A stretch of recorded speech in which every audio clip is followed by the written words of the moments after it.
Modul 1. Pengertian modul. Dalam dunia pengajaran, modul diartikan sebagai suatu unit yang lengkap, berdiri sendiri, dan terdiri atas suatu rangkaian kegiatan belajar dalam mencapai sejumlah tujuan yang dirumuskan secara khusus dan jelas. Modul disebut juga bahan ajar mandiri karena di dalamnya telah dilengkapi petunjuk untuk belajar sendiri.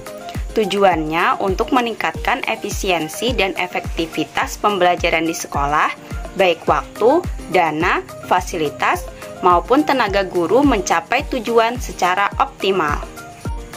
2. Karakteristik modul. A. Self-instructional. Modul seorang peserta didik mampu membelajarkan diri sendiri. B. Self-contained. Materi pelajaran dikemas ke dalam satu kesatuan yang lengkap. C. Stand-alone. Modul tidak tergantung pada sumber atau media lain. D. Adaptive. Modul perlu memiliki daya adaptif terhadap suatu perkembangan. E. User-friendly. Modul hendaknya memperhatikan pula kepentingan pemakainya. 3. Kriteria modul yang baik. A. Modul harus menarik minat dan memotivasi para peserta didik, misalnya dengan memuat ilustrasi yang menarik dengan bahasa yang sesuai dengan tingkat kognisi mereka.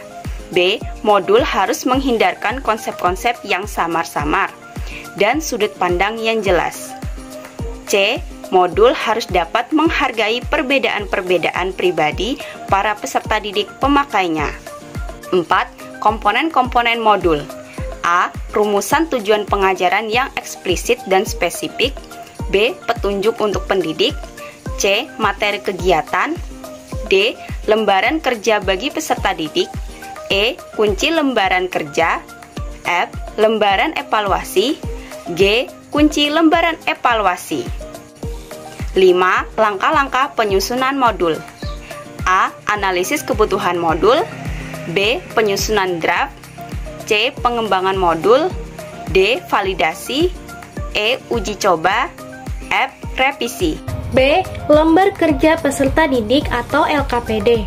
1. Pengertian LKPD. LKPD merupakan bahan ajar yang berupa lembaran kerja atau kegiatan belajar peserta didik. LKS merupakan bahan ajar yang paling sederhana karena komponen-komponen utama di dalamnya bukan uraian materi, melainkan lebih kepada sejumlah kegiatan yang dapat dilakukan peserta didik sesuai dengan tuntutan kompetensi dasar dalam kurikulum ataupun indikator-indikator pembelajaran. 2. Fungsi LKS. Menurut Sujana dalam Jamarah dan Zain tahun 2000, beberapa fungsi atau manfaat LKS adalah sebagai berikut. A. Sebagai sumber penunjang dalam mewujudkan situasi belajar mengajar yang efektif. B. Sebagai sumber penunjang dalam melengkapi proses belajar mengajar agar lebih menarik perhatian peserta didik. C. Sebagai sarana dalam mempercepat proses belajar mengajar dan membantu peserta didik dalam menangkap pengertian-pengertian yang diberikan guru. D. Sebagai sumber kegiatan peserta didik yang lebih aktif dalam pembelajaran. E. Sebagai sarana dalam meningkatkan mutu belajar mengajar karena pemahaman dari hasil belajar yang dicapai peserta didik akan lebih bertahan lama. 3. Kriteria LKS yang baik. A. Menekankan keterampilan proses. B. Menyajikan kegiatan yang bervariasi. C. Berisi kegiatan yang terukur. D. Mengoptimalkan dan dapat mewakili cara belajar peserta didik yang beragam. E. Memiliki kesesuaian konsep dengan kebenaran keilmuan. F. Menyajikan sejumlah kegiatan pada semua dimensi pengetahuan, keterampilan, dan sikap. G. Mendorong peserta didik untuk mengaplikasikan konsep-konsep yang ada pada buku teks. H. Menggunakan bahasa yang mudah dipahami peserta didik. I. Menampilkan sajian ilustrasi yang menarik. 4. Langkah-langkah penyusunan LKS. Berdasarkan Diknas dalam Ensyakrina tahun 2012, langkah-langkah yang harus dilalui dalam menulis LKS yaitu sebagai berikut. A. Analisis kurikulum untuk menentukan materi-materi yang akan memerlukan bahan ajar LKS. B. Menyusun peta kebutuhan LKS guna mengetahui jumlah LKS yang harus ditulis dan urutan LKS-nya juga dapat dilihat. C. Menentukan judul atau subjudul LKS berdasarkan kompetensi dasar atau indikator pembelajaran yang tertuang pada RPP. D. Melakukan langkah penulisan LKS. C. Handout. Pengertian dan fungsi handout. Dalam KBBI daring, handout merupakan rangkuman dari berbagai sumber lainnya. Adapun sebagai bahan ajar, handout merupakan bahan ajar yang berfungsi untuk mendukung, memperjelas, dan memperkaya bahan ajar utama. Handout memiliki fungsi yang penting baik itu bagi guru maupun bagi peserta didik, yaitu sebagai berikut. Membantu peserta didik untuk tidak perlu membuat catatan tambahan tentang materi yang sedang dipelajari, sehingga perhatian mereka lebih bisa terfokus pada kegiatan utama. B. Merupakan pendamping dan pengayaan dari penjelasan guru. C. Menjadi salah satu rujukan peserta didik.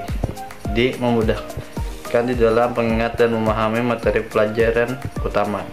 E. Mengatasi kekurangan-kekurangan paparan materi yang ada pada buku utama. 2. Bentuk-bentuk dan sistematik handout. Bentuk handout bervariasi antara lain sebagai berikut. A. Bentuk catatan.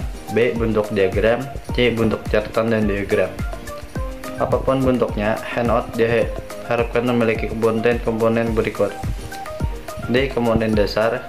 E. Ringkasan materi pembelajaran. F. Ilustrasi dan studi kasus. G. Sumber bacaan. 3. Langkah-langkah penyusunan handout. Adapun langkah-langkah berikut adalah sebagai berikut. Melakukan pemetaan KD untuk mengembangkan per unitnya. B. Mengumpulkan berbagai referensi sesuai dengan kebutuhan KD. C. Mengembangkan handout berdasarkan pemetaan KD dan memanfaatkan referensi yang tersedia.